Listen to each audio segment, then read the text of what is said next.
사랑하고 축복합니다. 사랑하고 축복합니다. 인사하시겠습니다. 말씀 보겠습니다. 마태복음 5장 7절입니다. 마태복음 5장 7절의 말씀 우리 함께 믿음을 읽겠습니다. 시작. 긍휼히 여기는 자는 복이 있나니 그들이 긍휼히 여김을 받을 것이며. 아멘. 이 복 받으시길 주로 축원합니다. 말씀의 제목입니다. 같이 한번 읽어보겠습니다. 시작. 교회와 그리스도인의 진짜 능력 긍휼. 교회와 성도의 진정한 능력 긍휼이라는 말씀으로 하나님의 말씀을 선포하겠습니다. 그리스도의 실력, 성도의 실력은, 교회의 자랑은 건물의 크기나 우리 교회 연예인이 다닌다, 권력자가 있다가 아니라 성경은 다른 데 있다라고 말씀하시는 거예요. 야, 이게 우리 교회가 이런 걸 가졌어. 나는 이런 능이 있어. 이런 힘이 있어. 이런 걸 바라보는 사람은 기도도 그렇게 기도해요. 하나님, 나를 강하게 해주시고요. 절 더. 나를 더. 중심이 어디 있어요? 나에게 있습니다. 어린아이의 신앙에서는 이렇게라도 시작을 하는 거예요. 그런데 여기에 머물면요, 결국 중심이 나인지라 하나님의 일을 이루지 못할 뿐 아니라 내 마음과 내 삶과 내 욕심 때문에 내가 도리어 베드로처럼 하나님의 일을 막더라는 거예요. 그래서 신앙의 본질은 중심 이동이다. 뭐가 이동한다고요? 중심이 이동하는 거예요. 우리 교회 이름이 뭐죠? 예수 중심 교회. 근데 아직도 자기 중심 교회 다니는 분이 계시더라고. 우리 교회 이름은 예수 중심 교회거든. 그러니까 중심이 이동을 하는 거예요. 신앙의 본질을 이름에 담은 것이죠. 예수를 나의 구주로 삼고 성령과 피로서 거듭난 사람은 어떻게 한다? 그때부터 실력이 내가 강해지는 게 아니라 내어드리는 게 실력이 돼요. 하나님께 하나씩 내어드리는 거예요. 예전엔 내가 결정했죠. 이거는 내가 더 잘한다 생각했어요. 근데 베드로처럼 내가 밤새 그물질해서 내가 또 업으로는 아는데 다 내려놓겠습니다. 주님 말씀하신 곳에 가서 금을 던지겠습니다. 다 내어놓는 거예요. 이게 믿음의 실력입니다. 그래서 이 팔복으로, 기복에서 팔복을 우리를 인도하시는 겁니다. 그래서 팔복은요, 조용한 영적인 혁명이에요. 이 안에서 일어나는 어마어마한 영적 혁명입니다. 왕조가 바뀌는 거예요. 한 나라의 주권자가 바뀌는 겁니다. 겉으로 보면 몰라요. 기복으로 열심히 신앙생활하는 사람 소리 지르면서 크게 기도한다고 다 믿음 있는 게 아니에요. 하나님의 뜻을 구하는 것인지 아닌지는 겉으로 보면 몰라요. 근데 하나님은 아십니다. 저가 정말 나의 뜻을 구하는구나. 나의 아픔을 자신의 아픔으로 여기는구나. 나의 눈물이 저에게도 머금어 있구나. 예수의 눈물이 그에게도 있구나. 주님 다 아시죠. 다 눈물 흘리며 기도한다고 다 믿음의 눈물이 아니라고요. 하나님을 속일 수 없다. 오늘 진정한 복이 그래서 무엇이냐? 긍휼히 여기는 자가 복이 있다. 이 긍휼 뭐냐? 우리 가장 흔한 말로 쓰면 자비입니다. mercy, 자비. 근데 이게 히브리어로 라함이야, 라함. 이 라함은 뿌리가, 어근이 뭐냐면 레헴인데, 레헴이 뭐냐면 희한해요. 여자의 자궁이에요, 자궁. 아니, 긍휼과 자궁이 무슨 의미가 있지? 뭐냐면 긍휼은 뭐다? 어미가 그 아이를 품에 안고 내 모태에서 품듯이 사랑하는 그 사랑, 자기 힘과 능으로는 아무것도 할 수 없는 그 아이를 가장 불쌍하게 여기면서 따뜻하게 돌보는 그 사랑이 긍휼이라는 거예요. 한마디로 어머니 사랑입니다. 어머니 사랑이 긍휼이에요. 성경에 나오는 모든 하나님이 우리를 바라보실 때마다 나오는 어구가 있어요. 뭐냐? 그를 불쌍히 여겨, 긍휼히 여겨. 근데 그때마다 어떤 일이 일어나냐? 구원의 역사가 일어났어요. 병든 자가 나음을 얻고 죽은 자가 살아나고 그 영혼이 구원을 얻었어요. 언제요? 예수님의 긍휼하심이 그 인생에 흘러들어갈 때 그 영혼이 진정한 구원을 얻더라는 것입니다. 아멘. 이 긍휼히 여김을 받는 것이 복 중의 복입니다. 저는 이 긍휼에 대한 말씀을 준비하다가 가장 먼저 떠오르게 된 게 뭐냐? 강아지예요, 강아지. 한번 조사해 봤더니 대한민국에 반려동물을 키우는 가정이 700만 명이고 700만 가구, 사람은 1,500만 명이래요. 그러니까 3명 중에 1명은 집에 개가 있는 거야. 엄청나죠? 근데 그 1,500만 명이 키우는 반려동물 중에 80%가 강아지예요. 개를 키워요. 근데 이 개가 보통 수명이 뭐 한 10년에서 15년 그렇게 하잖아요. 큰 개, 작은 개 다 다른데. 남자가 많이 키울까요? 여자가 많이 키울까요? 아예 말할 것도. 여자분들이 더 많이 키우십니다. 6대 4, 6.5대 3.5로 여자가 더 많이 키워요. 근데 이 강아지가 수명을 다해서 죽으면 남자와 여자가 반응이 다르더라고요. 여자분들이요, 꺼이꺼이 우시는데 자녀가 죽은 것처럼 우시더라고. 진짜로 그냥 그 강아지 얘기만 해도 우시더라고. 마치 자녀를 잃은 슬픔처럼 우셔. 처음에 제가 그게 이해가 안 됐어요. 근데 제가 이 말씀을 준비하는데 그 모습이 처음에 때려와요. 강아지가 혹시 젊어서 열심히 일을 해서 용돈 갖다 줬나? 그 강아지가 재주를 잘 부리고 서커스를 부려서 용돈을 두둑히 줬나? 아니거든요. 얘가 말을 잘해서 주인님 밥 해드릴까요? 한번 밥이라도 라면 하나 끓여준 적 있든가? 없어요. 아무리 생각해도 이 강아지가 이렇게 사랑을 받을 만한 자격이 없어. 그 해봐야 똥 싸고 밥 먹고 물 먹고 냄새 나는 거 견뎌야 되지. 그 객관적으로 보면 그 개가 뭘 줬어요? 뭐 준 게 뭐가 있어? 근데 이 개 생각만 하면 우시는 거예요. 이거 무슨 사랑이에요?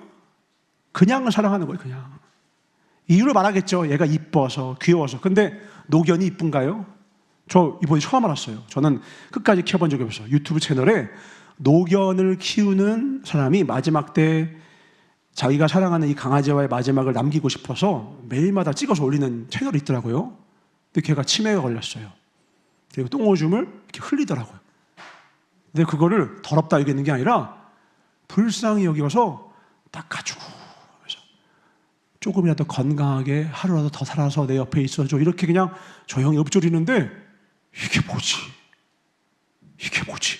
그 개가 예쁘지 않더라고요. 잘하는 게 없어요. 근데 너무 뜨겁게 사랑하는 거예요. 왜 사랑하냐? 그냥 사랑하는 거예요. 그냥 사랑하면 어떻게 되냐면요, 불쌍히 여기게 돼요. 이유가 있어서 사랑하면 그 이유가 사라지는 순간 사랑이 끊깁니다. 예뻐서 사랑해요? 더 예쁜 여자한테 찾아가요. 능력 있어서 좋다고요? 더 능력 있는 남자가 한 트럭입니다. 어떤 청년들이 아이들, 저 전사님 좋아요. 제가 젊어서는 전사님 뭐 잘해서 좋아요 하면 제가 기분이 좋았어요. 근데 자세히 보니까 저보다 잘난 분들이 너무 많아. 그리고 걱정되는 거예요. 나보다 더 잘하는 사람 많은데. 제가 시간이 지나니까 너 나 왜 좋냐 했을 때 그냥 좋아요 하면 제가 마음이 제일 좋더라고. 웃겨서 좋아하면 제가 맨날 웃겨야 되고, 운동 잘해서 맨날 운동해야 되고 압박이 들어오잖아요. 근데 그냥 좋다고 하면 제가 마음이 편안해지더라고. 왜? 그거는 진짜 사랑이거든요.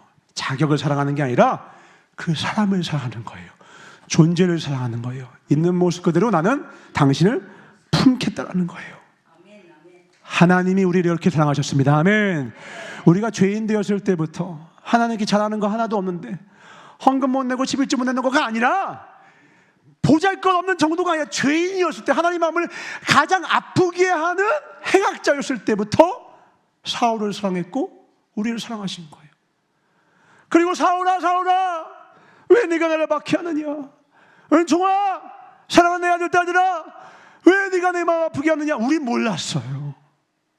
근데 그분의 사랑은 내 죄가 주홍빛보다 붉어서 하나님을 아프게 하는지도 모르면서 그렇게 철딱서니 없이 살 때부터 사랑이 끊임없이 공급되고 있더라는 거예요. 왜요? 불쌍한 거예요. 그것도 모르는 바보들이니까. 자기가 어떤 죄악 가운데 있는지, 자기 신세가 어떤지, 내가 가난한지도 몰라요. 내가 너에게 안약을 줄 테니 안약으로 너의 눈을 발라서 네가 얼마나 비천한지 좀 봐라 이놈들아. 큰 집에 산다고 네 영혼의 비참을 가릴 수 있더냐? 죽어가는 너의 오리 살아나느냐? 너의 배는 불러도 너의 영혼은 죽어가는 줄 모르느냐? 근데 우리는 우리 영혼의 상태를 몰라요. 그러니까 로마서 8장에 성령님께서 우리가 빌 바를 기도할 바를 모르니까 성령님이 친히 대신해서 간구해 주신다는 거예요. 우리 사랑하는 성도님들 위해서, 절 위해서 하나님 우리 사랑하는 딸 이렇게 살게 해주세요. 성령님이 기도해 주세요. 저는 어려서 누군가 널 위해 기도하는 찬양이 저 목사님이 전사님이 기도해 주는 거 그런 줄 알았어요. 아니요. 성령님이 기도해 주고 계십니다. 성령님이 아버지가 되게 해서 우리를 위하여 마땅히 빌바를 연약하여서 알지 못한 우리가 대신해서 기도해 주신다는 거예요. 그 은혜로 오늘 우리가 여기까지 왔습니다. 아멘. 그 은혜를 우리가 받았다고요. 그러니까 그 은혜 아니면 사실 우리는 여기까지 올 수가 없었다. 하나님이 이스라엘을 선택하신 이유가 능력 있고 잘나서가 아니더라는 거예요. 신명기 말씀 봅니다. 7장 7절과 8절입니다. 왜 이스라엘 선택했느냐? 시작. 여호와께서 너희를 기뻐하시고 너희를 택하심은 너희가 다른 민족보다 수요가 많기 때문이 아니니라. 너희는 오히려 모든 민족 중에 가장 적으니라. 여호와께서 다만 너희를 사랑하심으로 말미암아 또는 너희의 조상행들에게 하신 맹세를 지키려 하심으로 말미암아 자기의 권능의 손으로 너희를 인도하여 내시되 너희를 그 종되었던 집에서 애굽 왕 바로의 손에서 속량하셨다. 왜 선택했대요? 적어서 선택했대요. 약해서 선택했대요. 한마디로 불쌍해서, 안타까워서 여기 불러주신 거예요. 자랑할 것이 아무것도 없는 것이죠. 디도서 3장 5절도 이렇게 말합니다. 하나님 우리를 왜 구원해 주셨느냐? 우리가 막 열심히 하니까? 우리가 더 열심히 할수록 하나님 우리에게 구원이 임하는 거냐? 디도서 3장 5절입니다. 우리 구원의 뿌리입니다. 시작. 우리를 구원하시되 우리의 행한 바 의로운 행위로 말미암지 아니하고 오직 그의 긍휼하심을 따라 중생의 씻음과 성령의 새롭게 하심으로 하셨나니. 아멘. 왜 구원하셨다? 긍휼하심을 따라 하신 거예요. 안타까워서 제사법을 알려줬는데 못 지켜. 율법을 다 지킬 힘이 안 돼. 예수의 아들아, 네가 가서 영원한 제물이 되어다오. 단번에 너의 제물로 말미암아 이들을 자유롭게 하자. 내 아버지 가서 십자가에 누우시고 28cm가 되는 그 못을 내 손목과 발목에 하시고 무릎뼈를 부수시고 폐가 다 물과 피로 가득 찰 때까지 우리를 위해 견디심으로 우리를 속량하시고 구원하신 거예요. 단 하나, 긍휼하심으로. 그러면 구원의 뿌리가 무엇입니까? 하나입니다. 하나님의 긍휼하심이라. 아멘. 그 은혜를 기억하시길 주님으로 축원합니다. 자기의 의가 없어요. 우리의 열심 때문이 아니에요. 하나님 우리를 사랑해 주신 그 은혜로 말미암아 불쌍히 여기신 그 마음으로 말미암아 우리가 구원을 얻었다. 로마서 9장 15절 16절입니다. 그럼 누구를 긍휼히 여기시고 누구를 불쌍히 여기시는가? 로마서 9장 15, 16절 시작. 모세에게 이르시되 여길 자를 긍휼히 여기고 불쌍히 여길 자를 불쌍히 여기라 하셨으니 그런지 원하는 자로 말미암음도 아니요 다른 박질하는 자로 말미암음도 아니요 오직 긍휼히 여기시는 하나님으로 말미암음이라. 아멘. 내가 원한다고 주는 게 아니래요.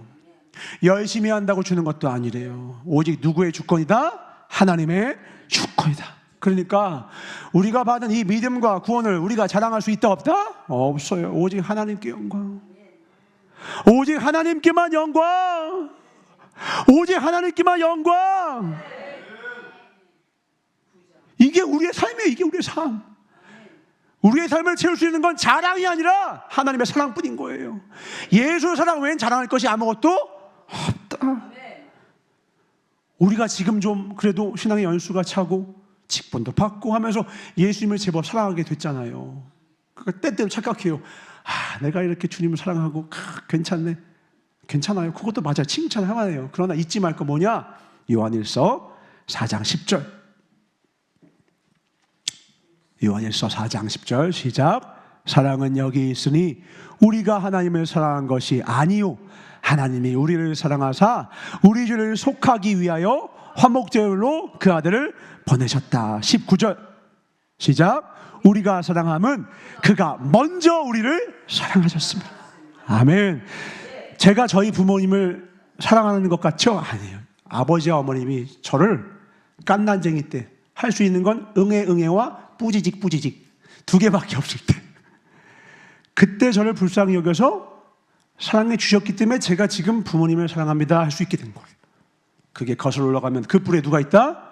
예수 그리스도가 있는 거예요. 결국 우리의 모든 사랑이 우리 가운데 넘치는 것은 그 뿌리가 예수님의 사랑에 있다는 거예요. 이 사랑이 평생 우리 삶 가운데 흘러넘치게 주님으로 축원합니다. 아멘. 근데 이 사랑이 내게 왔는데 가끔씩 희한한 일이 생겨요. 그 사랑이 내 대해서 끊기는 경우가 있어요. 오늘 이 복을 받지 못해 보여. 긍휼히 여기는 복이 잘 안 되는 거예요.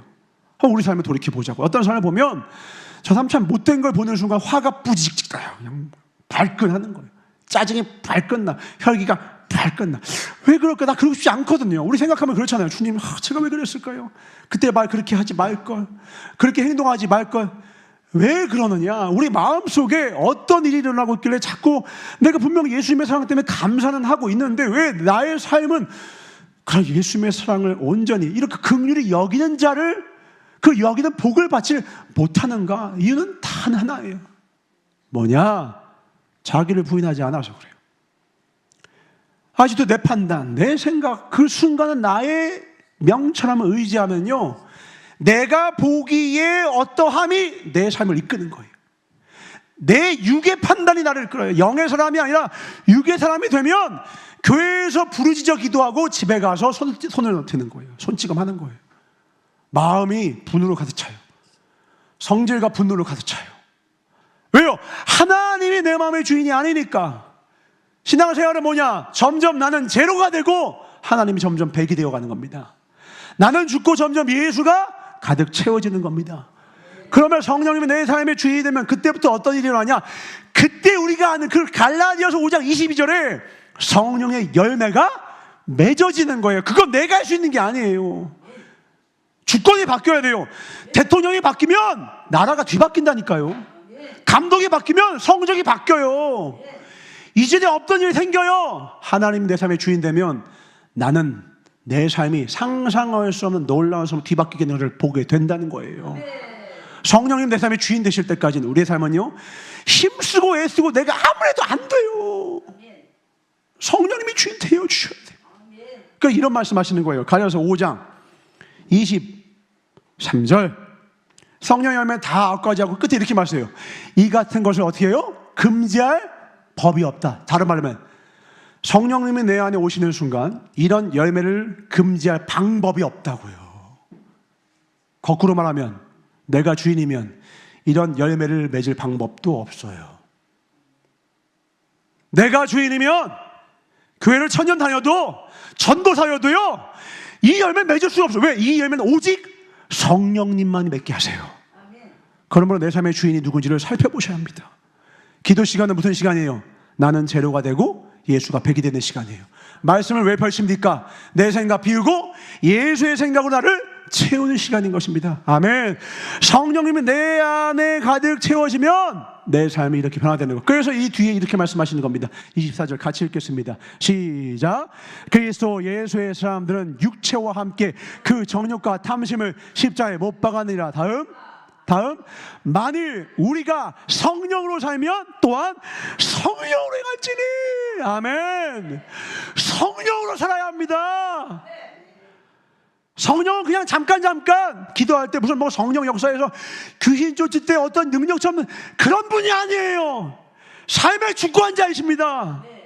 내 삶의 유일한 권세세요. 그분이 아니면 예수를 구주로 시인할 수가 없어요. 베드로가 주는 그리스도이시오 살아계신 하나님의 네가 한 것이 아니다. 하나님이 너에게 고백하게 하신 것이다. 예수를 믿는 게 우리 힘으로 되던가요?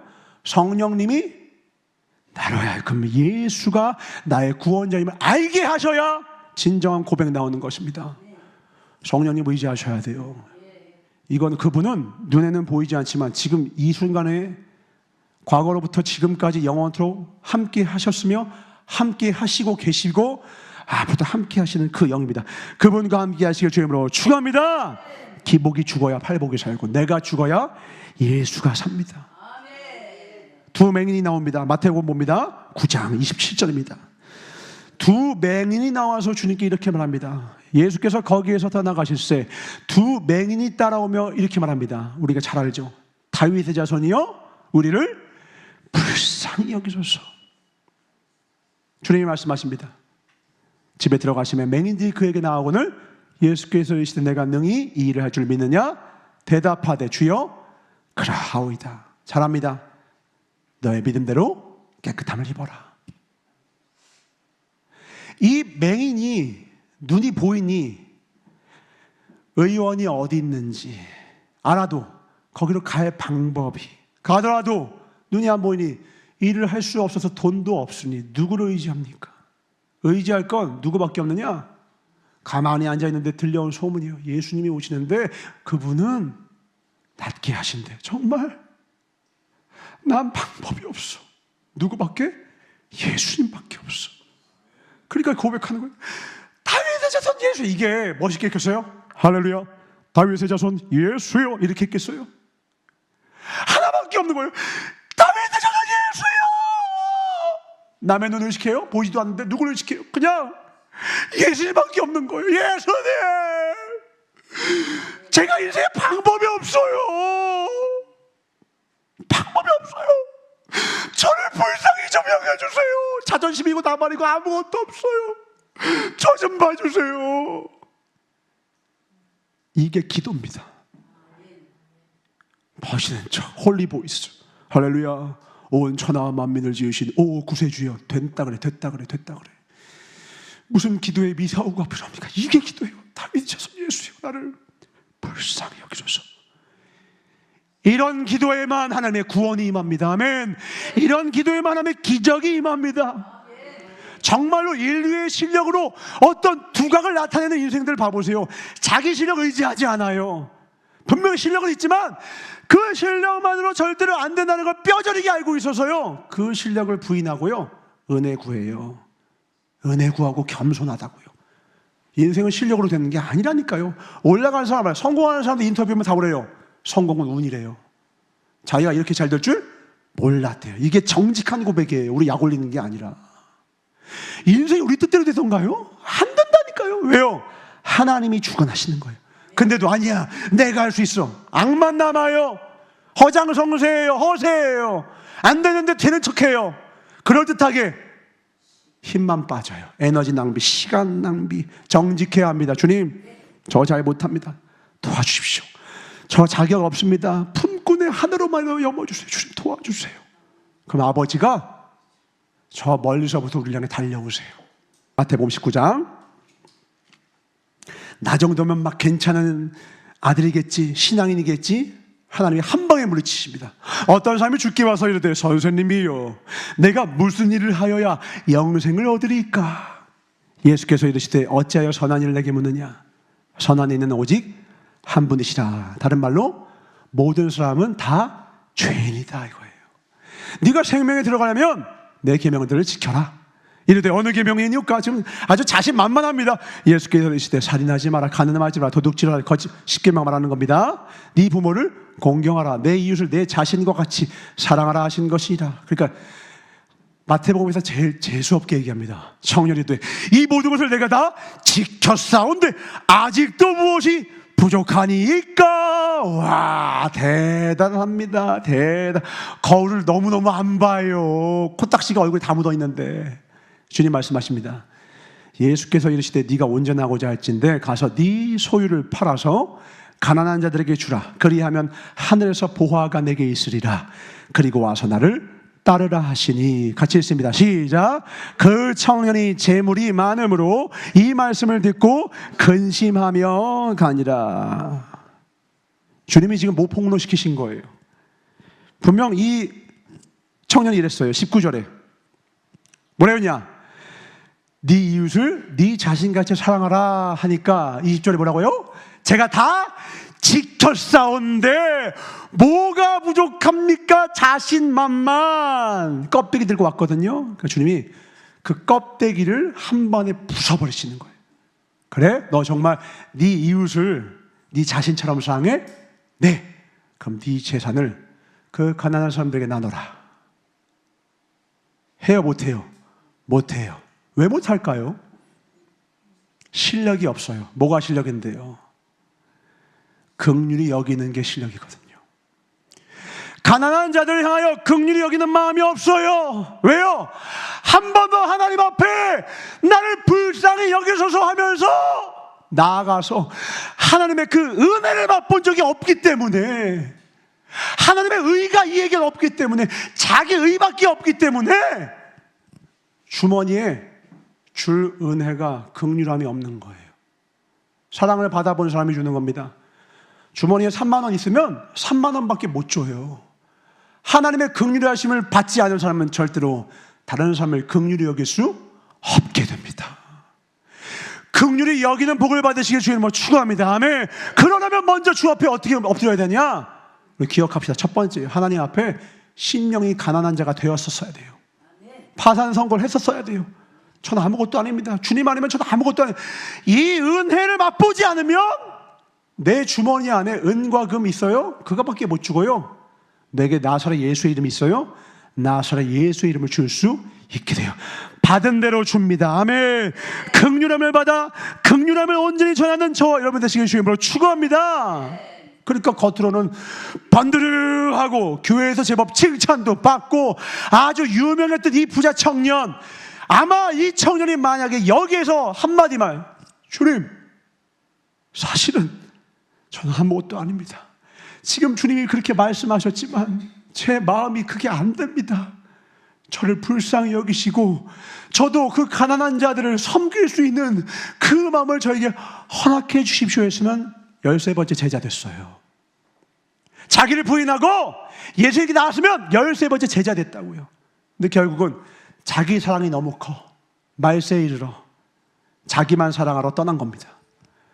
이웃들을 사랑하지 못하는 거예요. 왜? 그 안에 예수가 없기 때문에. 긍휼하심을 구하기를 바랍니다. 아멘. 긍휼하심을 구해야 돼요. 내가 아무것도 아님을 날마다 인정하셔야 돼요. 최고의 기도가 뭐냐? 아침에 일어나서요 이렇게 기도하는 거예요. 주님, 저는 불쌍히 여겨주십시오. 도와주십시오. 제가 예전에는 설교하러 오기 전에 설교문 정리하느라 바빴어요. 근데 시간이 지나면서 알았어요. 설교문의 완성도가 설교를 결정하는 게 아니구나. 설교 전에 뭐만 기도하냐? 주님, 저 불쌍히 여겨주세요. 설교할 힘이 없습니다. 제가 어리석고 입이 둔해서 전할 힘이 없어요. 저 불쌍히 여겨주세요. 이 영혼들에게 하나님 영원한 생명을 먹일 수 있게 도와주세요. 이 기도하는 거, 이 기도. 이 기도하는 거, 이 기도. 이 기도가 목자의 능력이 되더라고요. 이 마음이 부모의 능력이 돼요. 주님, 제가 제 어린 아이를 먹일 힘이 없습니다. 주님 도와주십시오. 이 낮아진 마음으로 자녀를 대할 때 이 부모가 자녀를 함부로 하고 혈기내며 함부로 판단 정지할 수 있겠어요? 더 주지 못해서 미안한 마음뿐이지. 마음이 높아지면 후대로 패는 거예요. 내 마음과 내 생각과 내 뜻대로. 그러나 내 마음을 낮추면 주님, 제 힘으로 이 아이를 다 키울 수 없습니다, 불쌍히 여기고 은혜를 베풀어 주십시오 하면 아이에게 따뜻한 어머니의 사랑이 가요. 보드라운 사랑이 가요. 하나님의 은혜가 흘러넘쳐서 하나님이 키우시게 됩니다. 아멘. 하나님의 자녀가 됩니다. 아멘. 우리를 그렇게 키우셨다고요. 아멘. 우리를 키우신 하나님께 박수 영어 돌리겠습니다. 할렐루야. 우리를 그렇게 키워주신 거예요. 탕자도 그렇게 키워줬어요. 누가복음 15장입니다. 탕자가 언제 살아났느냐? 15장 17절. 첫 번째 어떻게 하냐? 따라합시다. 스스로 돌이켜. 스스로 돌이켜. 야, 너 좀 겸손해야 돼. 이 말 들으면 기분만 나빠요. 스스로 인정해야 돼요. 주님, 저 아무것도 아닙니다, 불쌍히 여겨주십시오. 스스로 돌이켜야 합니다. 내 아버지는 양식이 풍족한 풀꾼이 얼마나 많은 거 난 여기서 주는 거야. 이제 정직해진 거예요. 유산 딱 받고 의기양양에 나갔던 그 아들은 이미 죽었어요. 내가 그때 미쳤지. 내가 뭔 짓 했던 거야. 이에 그 다음 내가 일어나 아버지께 가서 이르기를, 아버지, 내가 하늘과 아버지께 죄를 지었사오니 지금부터는 아버지의 아들아 일컬음을 감당하지 못하겠나이다. 나를 품꾼의 하나로 보소서 하리라 하고, 지금 이게 뭐냐면 아들이 연습하는 거예요. 아버지한테 가서 이렇게 얘기해야지. 아버지, 저요 아무것도 아니니까요, 저 품꾼의 하나로 해주세요. 저 감당 못해. 이렇게 말해야지. 연습하는 거 왜? 보면 면목이 없으니까 말 못할 것 같은 거야. 그러니까 쪼자 이렇게 얘기할까? 이렇게 얘기해야 될까? 이렇게 얘기해야 될까? 그리고 이제 갑니다. 다 보니까 아버지가 보이는데 고개를 다 못 들어요. 그리고 발이 안 떨어져. 한 5cm씩 앞으로 가. 그런데요, 아버지가 멀리서 갑자기 일어나더니 거리가 먼데 아버지가 그를 보자마자 달려와서 목을 안고 그 더러운 꾸정내 나는 몸을 끌어안고 입을 맞추시는 거예요. 왜요? 측은히 여겨서요. 불쌍히 여기시는 거예요. 이 은혜를 맛보셔야 합니다. 이 은혜 아니면 우리 절대 못 삽니다.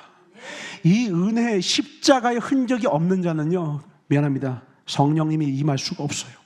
교만한 자를 하나님은 대적하시기 때문에.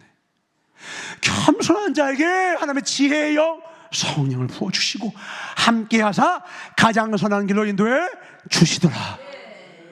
내 힘과 능으로 안 되거든요. 근데 뭐라는 거예요? 21절 연습한 거 말합니다. 아들이 이르되 아버지 내가 하늘과 아버지께 죄를 지었사오니 지금부터는 아버지 아들 그럼 감당 못해요. 저 전도사 못해요. 저 같은 놈이 무슨 전사예요.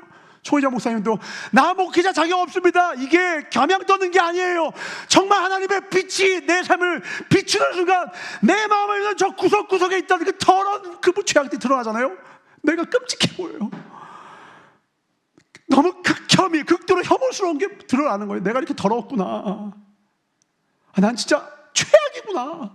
감옥에 있는 놈이 죄인이 아니라 이미 내가 죄인 중에 괴수였구나. 이걸 깨닫게 돼요. 그때 구할 건 하나예요. 아버지 저를 불쌍히 여겨주십시오. 아버지는 종들에게 이르되, 회개하니까 뭐라는 줄 알아요? 제좋은 옷을 내어다가 입히고 손에 가락지를 끼고 발에 신을 신겨라.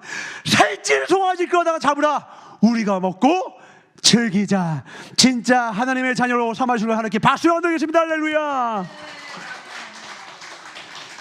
집 나갈 때 아들은 아들 아니에요. 호적상은 아들을 낳는데 속사람은 아들 아니에요. 언제 진짜 아들 됐느냐?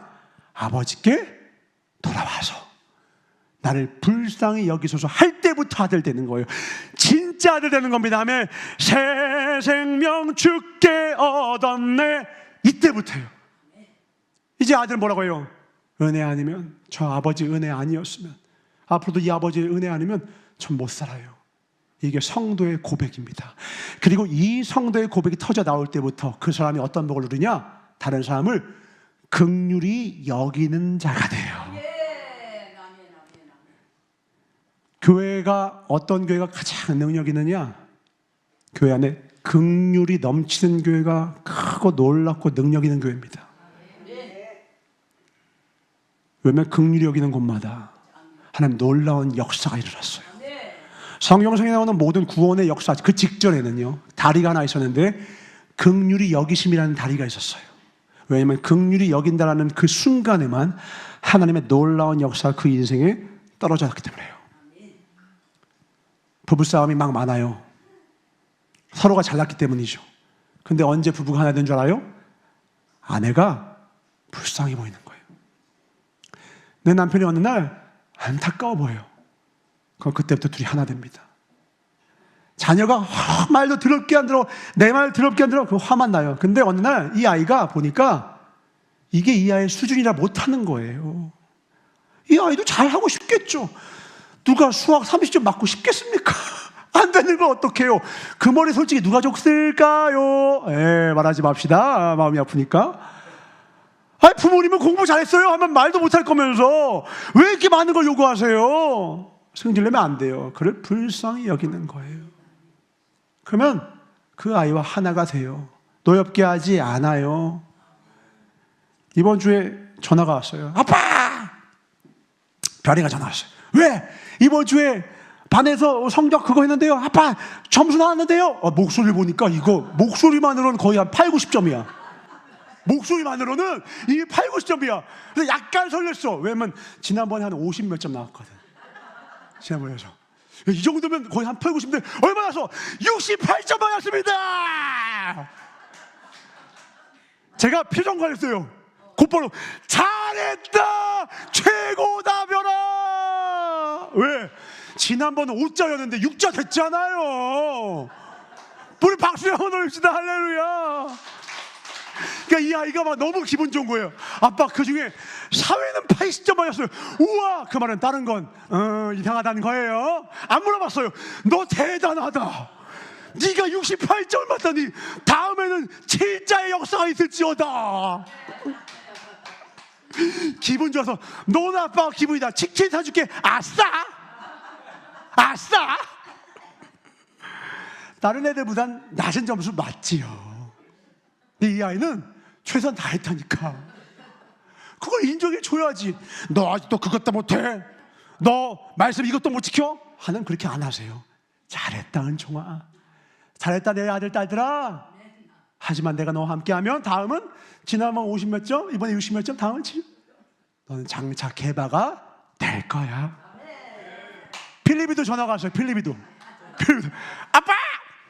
왜? 점수 안 말할래요. 그래, 말하지마. 뭐 있는 거죠. 프라이버시 지켜줘야 돼요. 지금 4학년이에요, 4학년. 말 안 해도 돼. 최선만 다하면 좋은 날이 있을 거야. 그런데 이 아이가 이러는 거예요. 아빠, 저 수학 잘하고 싶어요. 그래? 방과 후 수업 저 듣게 해주세요. 진짜?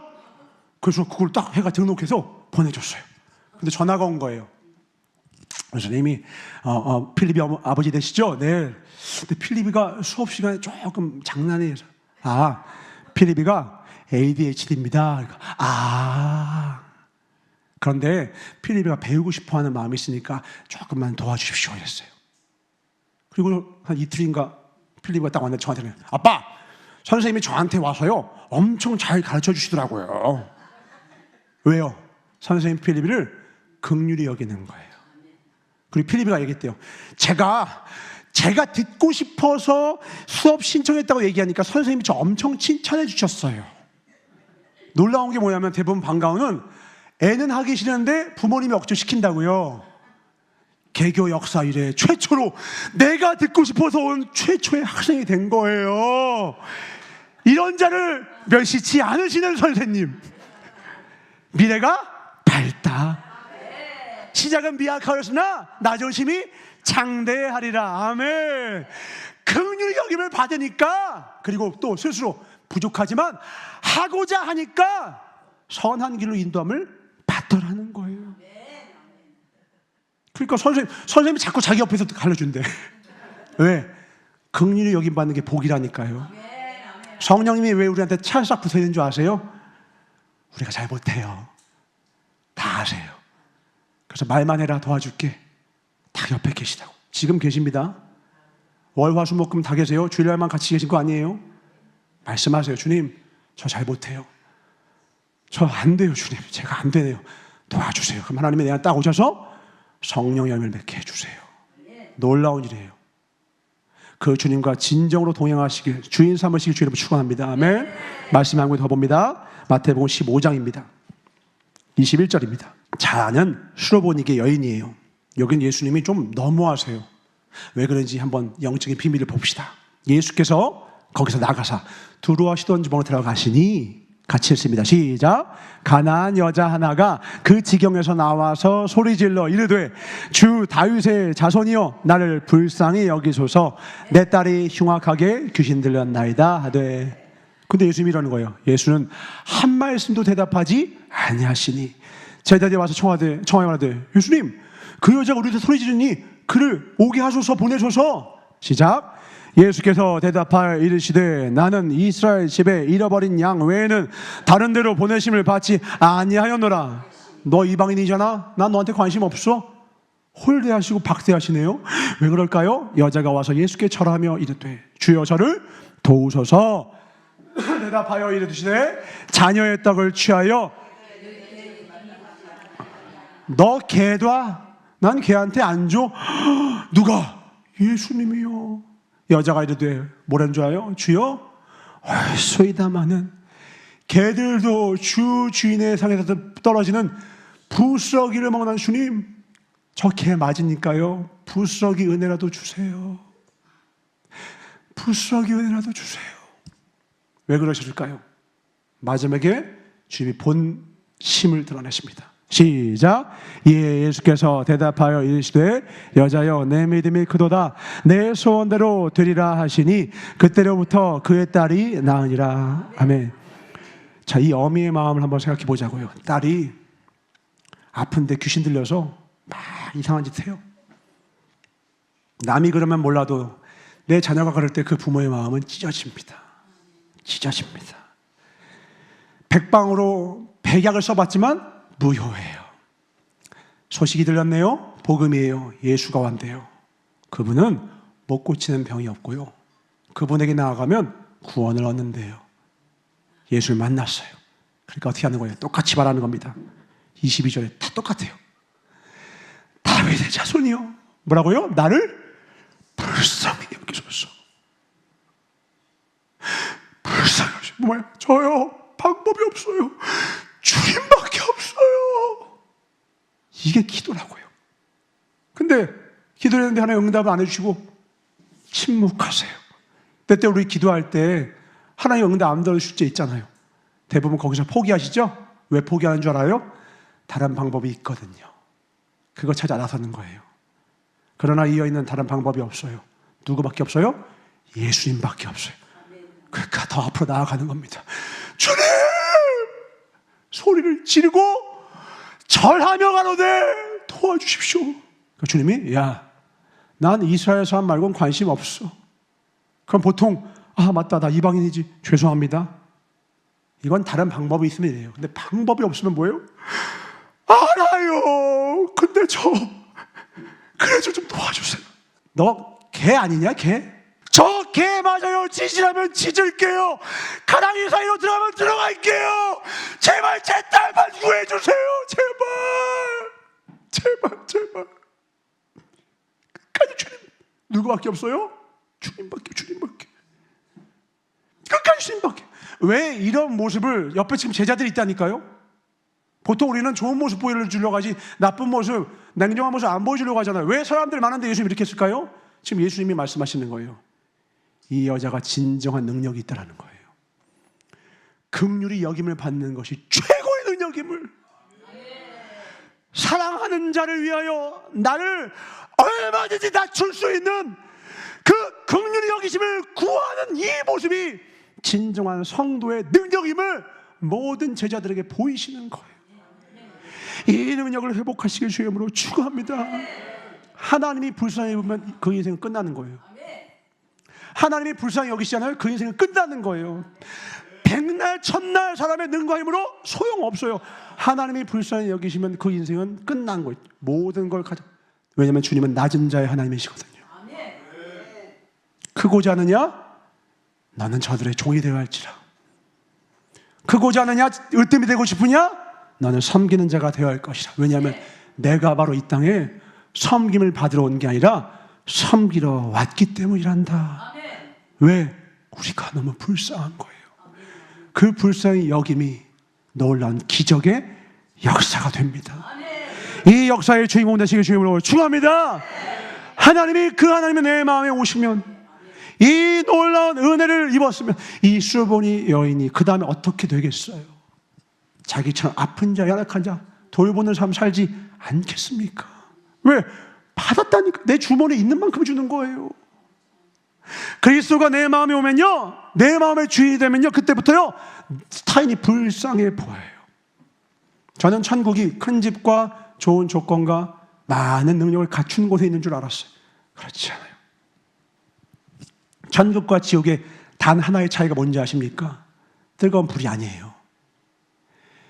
예수님이 주인인가 아닌가입니다. 예수님이 주인인 곳은 그 어디나 하늘나라가 되고요, 내가 주인 삼잖아요. 100평의 집에 있어도요, 그 가정에서 분쟁과 다툼과 모든 인간의 악독이 가득해져요. 제가 말씀드렸죠. 그때 부잣집 아이가 아버지한테 용돈 다 받아 쓰고도 아버지 죽인다고 하고, 차를 뽑아준 아버지 죽인다고 하고, 돈은 사람의 영혼을 털끝만큼도 구원하지 못해요. 배부름이 내 영적인 배부름과 연결됐다고 착각하지 마세요. 배는 불러도 내 영의 기갈함을 날마다 목도하셔야 합니다. 아버지의 은혜로 사셔야 합니다. 주의 은혜를 구하셔야 합니다. 아멘. 그런 자만이 하나님이 채워 주시리라. 하나님으로 배부르시는 주님으로 축원합니다. 불쌍히 여기는 게 가장 큰, 똑똑한 사람은 아무 능력 없어요. 나라를 불쌍히 여기면 애국자 되더라고요. 독립운동하신 분들이 이 나라에 소망이 있어서 운동하셨을까요? 소망 하나도 안 보였어요. 근데 나라가 불쌍한 거예요. 나라도 이 나라를 위해서 이 한 번 바치자. 손가락 자르고 호를 단신으로 자녀들 다 목에다 총구를 겨누고 내려와라 내려와라. 그 아내가 김홍도 아내가 내려오지 마십시오. 나라를 위해 죽으십시오. 빵! 나라가 불쌍한 거예요. 주권을 잃어서. 천국은 서로를 불쌍히 여기는 그 관계 속에서 임하는 겁니다. 제가 제 아내에게 막 이런 걸 바랄 때가 있었어요. 그때는 채워지지 않더라고. 근데 언제부터?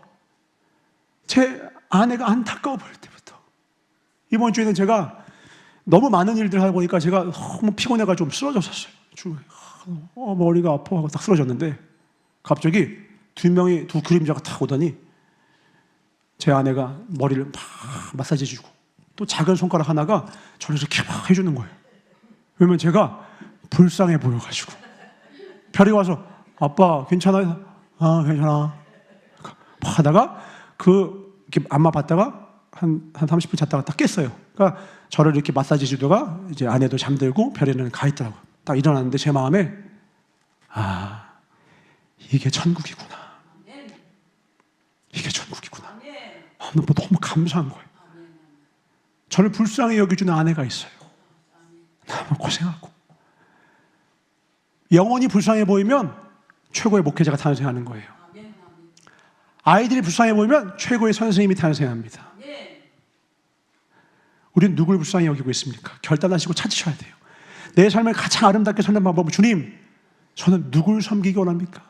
예수님 닮기 원하는데 나의 평생의 삶, 우리 청년들한테도 어제 얘기했어요. 결단해라. 너들의 남은 평생을 어떤 사람을 긍휼히 여기며 섬기며 살지를 결정하는 것이 청년의 때 최고의 방향을 찾는 것이다. 왜? 건강하면 뭐예요? 무엇을 위한 건강이에요? 물질이 많으면 뭐예요? 무엇을 위한 물질입니까? 에너지가 많으면 뭐예요? 범죄하는 에너지면 그게 무슨 의미가 있어요? 차라리 쓰러져 있는 게 낫지. 하나님을 위하여 긍휼히 여기는 사랑을 하기 위한 물질과 돈과 시간이 되어야 복이 복되는 줄 믿으시기 바랍니다. 아멘. 그 복 받으시길 주님으로 축원합니다. 이 복이 있어요. 이 복 없으면 백날 우리가 뭘 가지고 있어도 소용이 없어요. 우리 왕들 이름 다 못 외웠는데 다 아는 왕이 있어요. 누구예요? 세종대왕이에요. 세종대왕님이 제일 머리가 좋았냐? 아니에요. 28가지 병으로 그냥 골골 앓아서 일찍 돌아가셨어요. 근데 이 왕이 왜 유명하신 거예요? 뭐 만드셨어요? 한글 만드셨어요. 한글 왜 만들었어요? 이렇게 말씀하세요. 나란 말이 중국과 달라 한자와는 서로 통하지 않으므로 어리석은 안타까운 백성들이 말하고자 하는 바가 있어도 마침내 제 뜻을 능히 펼치지 못하니 내가 이를 위하여 안타깝게 여겨 새로 28자를 만드니 사람마다 하여금 쉽게 익혀 날마다 씀을 편안하게 하고자 할 따름이라. 이게 무슨 일이냐? 한번 일이 생겼어요. 어떤 일이 생겼느냐? 최자충이라고 하는 사람이 있었는데 이 사람이 억울하게 주인한테 매를 맞았는데 이걸 상소문을 써야 되는데 글을 몰라. 그래가지고 억울해가지고 괴로워가지고 펑펑 운다는 소식을 어떻게 전해드는 거예요. 세종대왕이 근심하는 거예요. 한자는 백성들을 익히기 너무 어렵다. 이들도 자기의 연약한 상황을 말할 글이 필요하다. 연구해라. 나도 같이 하겠다. 그리고 지편전을 만들어서 매일마다 거기서 학자들과 함께 밤이 새도록 이걸 만들어서 한글을 만들었어요. 왜? 그 안타까운 백성들이 자기의 마음 아픈 일들을 상소문을 쓸 수 있는 방법이 없으니까. 그러니까 그 탐관오리들이 다 해먹는 거예요. 어차피 말을 못하니까. 잃어먹을 수가 없으니까. 그렇게 나온 게 한글이에요. 세종대왕이 머리가 좋은 게 아니라 그 마음에 백성을 긍휼히 여기는 마음이 있었기 때문에 위대한 왕이 된 겁니다. 위대한 삶은 똑똑한 머리가 아니라 누군가를 긍휼히 여기는 그 삶이 위대한 삶입니다. 예수님의 이 길 따라가실 주임으로 축원합니다. 이게 우리에게 바라시는 하나님의 뜻이라고요. 말씀 봅니다. 마태복음 20장 26절 28절입니다. 함께 읽겠습니다. 시작. 너희 중에는 그렇지 않아야 하나니 너희 중에 누구든지 크고자 하는 자는 너희를 섬기는 자가 되고 너희 중에 누구든지 으뜸이 되고자 하는 자는 너희의 종이 되어야 하리라. 인자가 온 것은 섬김을 받으려 함이 아니라 도리어 섬기려 하고 자기 목숨을 많은 사람의 대속물로 주려 함이니라. 아멘. 최고가 되려고 하지 마십시오. 긍휼히 여김을 받고 긍휼히 여기는 자가 가장 위대한 자입니다. 천국에서 위대한 자가 되십시오. 우리들끼리 도토리 키재기 그만하시고요, 하나님께 인정받읍시다. 아멘. 그날 하나님께 칭찬받읍시다. 아멘. 누굴 칭찬하신다고요? 섬기는 자. 아멘. 긍휼히 여기는 자. 아멘. 그리고 긍휼히 여기는 자에게만 나의 긍휼과 자비가 그의 인생에 영원히 흘러 넘치리라. 교회의 능력은, 성도의 능력은 긍휼히 여기는 것입니다. 안타깝게 여기는 것입니다. 가정 가운데, 교회 가운데 부족함이 있을 때, 허물이 있을 때 그것을 정죄하지 마시고 안타깝게 여기시고 허물을 덮어주시고 그를 위해 기도해 주십시오. 하나님은 그를 가장 위대하게 바라보신다 이거예요. 그 부모를 가장 위대하게, 그 자녀를 가장 위대하게, 그 이웃을, 그 성도를, 그 주의 종을 가장 귀하게 보신다는 거예요. 우리 이 길 갑시다. 아멘. 우리 이 길 가자고요. 아멘. 아멘. 주님 감사합니다. 이 고백으로 평생 살게 하여 주셨고 주의 긍휼히 하심, 우리를 긍휼히 여기심을 기억하고 이제 우리도 긍휼히 여기는 자의 복을 받게 하여 주시옵소서. 그리하여 하나님의 긍휼히 여기심을 받음으로 평생이 돌아온 탕자와 같이 부족함이 없는 삶을 살 수 있도록 우리를 꼭 안아 주시옵소서. 감사드리며 이미 우리의 구할 바를 아시고 가장 선한 길로 인도하고 계시는, 그래야 이제 돌아오기만 하면, 주품에 온전히 돌아오기만 하면 모든 것을 여호와 이레 예비하여 주신 나사렛 예수 이름 받아 축복하며 간절히 기도드렸사옵나이다. 아멘. 긍휼함으로 살아갑시다. 아멘. 은혜 구하며 살아갑시다. 아멘. 교회의 능력, 성도의 능력은 은혜를 구하는 긍휼히 여기심을 받는 것임을 꼭 하셔서 술어버리게 여인처럼 주님 잘 불쌍히 하셔서 주님밖에 없습니다. 평생에 이 마음으로 살아가시고 주님으로 축원합니다. 주기도로 예배를 마치겠습니다. 하늘에 계신 우리 아버지여, 이름이 거룩히 여김을 받으시오며 나라가 임하옵시며 뜻이 하늘에서 이루어진 것 같이 땅에서도 이루어지이다. 오늘날 우리에게 일용할 양식을 주옵시고 우리가 우리에게 죄 지은 자를 사하여 준 것 같이 우리의 죄를 사하여 주옵시고 우리를 시험에 들게 하지 마옵시며 다만 악에서 구하옵소서. 나라와 권세와 영광이 아버지께 영원히 있사옵나이다. 아멘. 모든 영광 하나님께, 모든 영광 하나님께, 모든 영광 하나님께. 주님 은혜 감사하며 영원히 주를 찬송하게 하여 주시옵소서. 우리 모든 영광 하나님께 박수. 오늘 할렐루야 감사합니다.